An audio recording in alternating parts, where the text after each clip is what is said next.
Ketua yang berhormat, saya bangun untuk memberi penerangan terhadap perkembangan mutakhir isu Palestin dan keganasan rejim Israel ke atas Gaza, Lebanon dan Iran. Saya baru menerima jemputan daripada Yang Terhormat Mulia Raja Arab Saudi untuk menghadiri sidang kemuncak tergempar bersama dengan negara Arab dan Islam pada 11 November di Riyadh. Maka perlu ada suatu kesepakatan yang telah dilahirkan oleh Yang Berhormat dari berbagai parti, NGO dan masyarakat tentang dukungan Malaysia terhadap perjuangan sah rakyat Palestin. Pada 18 September 2024, Permohonan Agung Pertubuhan Bangsa-Bangsa Bersatu telah meluluskan satu resolusi 10th Emergency Special Session di mana masyarakat antarabangsa menggesa penyelamatan pendudukan haram Israel di wilayah Palestin dalam tempoh 2 bulan berlandaskan keputusan Mahkamah Keadilan Antarabangsa ICJ dan Majlis Keselamatan PBB serta menuntut keadilan untuk rakyat Palestin. Pelaksanaan resolusi ES 10/24 perlu disegerakan memandangkan situasi di OPT semakin meruncing akibat serangan tanpa henti oleh rejim Zionis Israel. Menurut laporan baru mengenai situasi di Palestin oleh pelapor khas PBB Francesca Albanese, tindakan kejam Zionis itu adalah tindakan genosid. Isu genosid telah disepakati oleh kebanyakan negara sekarang dan ini juga pendirian Malaysia. Oleh demikian, kehadiran saya ke sidang kemuncak tergempar ini adalah membawa mandat Dewan dan rakyat untuk mengambil tindakan bagi menghentikan kekejaman berterusan Israel ke atas rakyat Palestin. Pencerobohan dan pemusnahan pusat-pusat ibadah, serangan terbuka ke atas wilayah di Lebanon dan Iran, termasuk pembunuhan kejam ke atas Ismail Haniyah dan Yahya Sinwar. Selain itu juga pandangan akan membincangkan permasalahan semasa yang dihadapi oleh Agensi Bantuan dan Kerja PBB untuk pelarian Palestin di Asia Barat, United Nations Relief and Works Agency for Palestine Refugees in the Near East, UNRWA.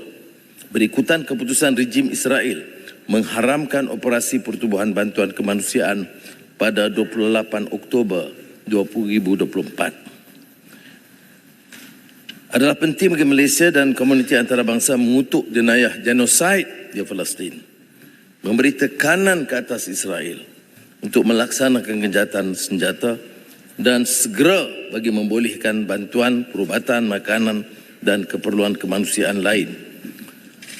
Maka inisiatif ini diambil oleh Arab Saudi bersama dengan negara Arab dan Islam tentu akan memberi tekanan dan kehadiran kita akan memberikan gesaan supaya keputusan-keputusan lebih berkesan dan tindakan susulan akan lebih bermakna bagi pembebasan Palestin.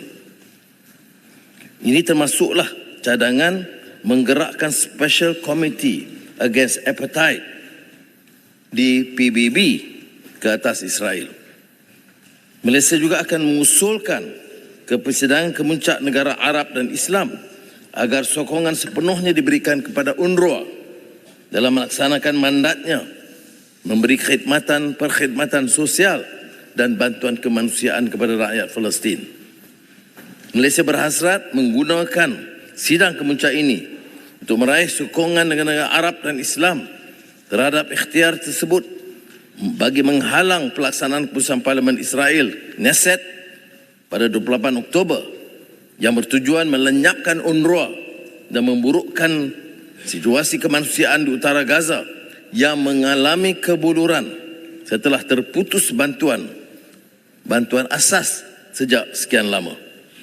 Salah satu pendekatan yang boleh diambil adalah bagi sidang kemuncak negara Arab dan Islam memberi sokongan kepada usaha mediasi gencatan senjata oleh Mesir, Qatar dan Amerika Syarikat. Sejak Mei lepas, ketiga negara ini telah membangunkan satu kerangka perjanjian yang perlu dipersetujui oleh semua pihak. Kegusaran kita ialah kerana tindakan kejam Israel itu tidak mungkin berlaku tanpa dukungan negara-negara yang membekalkan senjata terus-menerus kepada Israel, termasuk Amerika Syarikat dan beberapa negara Eropah.